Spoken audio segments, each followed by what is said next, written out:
ஆறாவது கணக்கு x plus 2a y plus 2b z plus 2c x y z a b c equal to 0 என நிறுவுக. கொடுக்கப்பட்ட அணியை நான் டெல்டான்னு எடுத்துக்கிறேன்ப்பா. இப்போ ஈக்குவல் டு 0 என்ன பண்ணணும்? 2 நிரல்களோ அல்லது 2 நிறைகளோ சமமாக இருக்கணும். ஓகே, அல்லது ஏதாவது ஒரு நிறை அல்லது ஏதாவது ஒரு நிரல் வந்து பூஜ்ஜியமாக இருக்கணும். அதில் இருக்கக்கூடிய உறுப்புகள் பூஜ்ஜியமாக இருக்கணும். அப்படி இருந்தால் மட்டும்தான் நம்ம அந்த அணிக்கோவையினுடைய மதிப்பு என்னன்னு சொல்ல முடியும்? 0ன்னு சொல்ல முடியும். ஓகே, இப்போ அந்த இதில் தான் நம்ம போட போகிறோம்.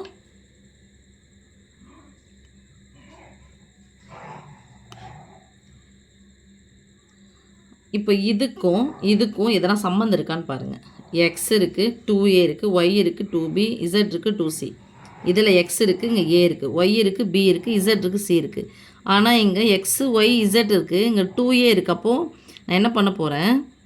இந்த R1 இருக்குது இல்லையா? இல்லை, R1 அப்படியே வச்சுக்கிறேன்.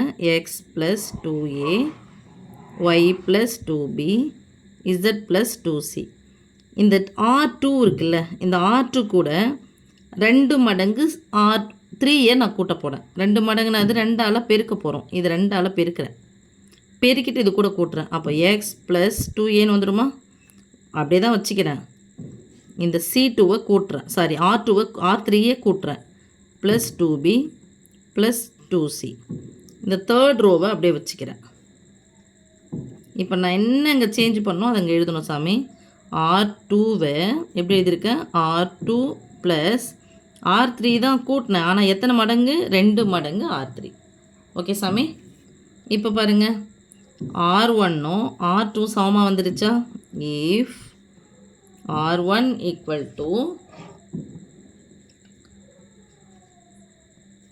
R2